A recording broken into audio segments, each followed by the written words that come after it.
Hello friends, உங்களில் எத்தனை பேர் என்ன மாதிரின்னு சொல்லுங்கள்.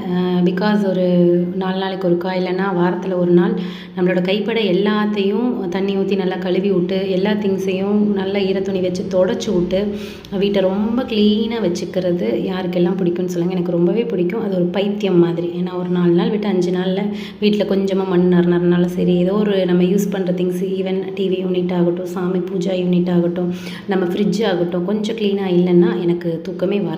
ஃபஸ்ட்டு வேலையாக அதை முடிச்சு நம்ம எப்படி எந்திரிச்சு காலையில் டெய்லியும் குளிச்சுட்டு சாப்பிட்றோமோ அந்த மாதிரி எனக்கு அந்த ஒரு 4 நாளைக்கு ஒருக்கா அதை க்ளீன் பண்ணி ப்ராப்பராக பளபளன்னு பார்க்கறது எனக்கு ஒரு வியாதினே வச்சுக்கலாம். என்னை ரொம்ப டீப்பாக சின்ன வயசுலேருந்து பார்த்தவங்களுக்கு இல்லைன்னா ரொம்ப க்ளோஸ்டு சர்க்கிளுக்கு என்னை பற்றி தெரியும். புதுசாக பார்த்தவங்களுக்கு என்னை பற்றி தெரியவே தெரியாது. ஏன்னா இவங்க இப்படி வேலை செய்வாங்களா, இல்லை இவங்க ஹஸ்பண்ட் தான் வேலை செஞ்சு கொடுப்பாங்க, இல்லை இவங்க அம்மா அப்பா வேலை செய்வாங்க, இவங்களெல்லாம் பார்த்தா வேலை செய்கிற மாதிரி தெரியலங்கிறவங்களுக்கு தெரியவே தெரியாது. ஏன்னா நான் ரொம்ப ப்ராப்பர் இந்த விஷயத்தில் யார் என்ன சொன்னாலும் நான் கேட்கவே மாட்டேன்.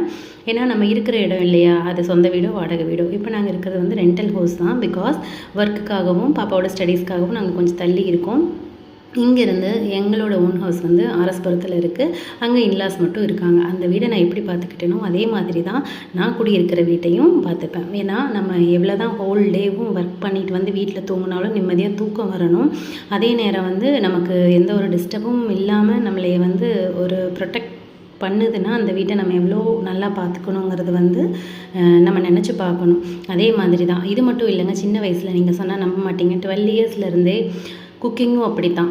எனக்கு என்ன தெரியுமோ நானாக சமைச்சிக்குவேன். அம்மா ஒரு நாள் கூட அடுப்புக்கிட்ட போய் இதை நீ கற்றுக்கோ, இதை நீ பண்ணு, பாத்திரம் கழுவு, வீடு கூட்டுனால எனக்கு சொல்லி கொடுத்ததே கிடையாது. எல்லா வேலையும் நான் அப்போ இருந்தே கற்றுக்கிட்டேன். எனக்கு எப்படி தெரியுமோ அந்த மாதிரி கற்றுக்கிட்டு இப்போ ரொம்ப இம்ப்ரூவ் பண்ணிட்டேன்.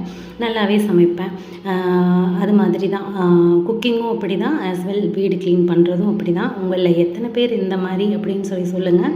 ஏன்னா இதெல்லாம் பண்ணிகிட்ருக்கிறவங்களுக்கு அது பண்ணால் தான் ஒரு மன திருப்தியே வரும். நீங்களும் இப்படி தானே சொல்லுங்கள் கமெண்ட்டில். தேங்க்ஸ் ஃபார் வாட்சிங். பை.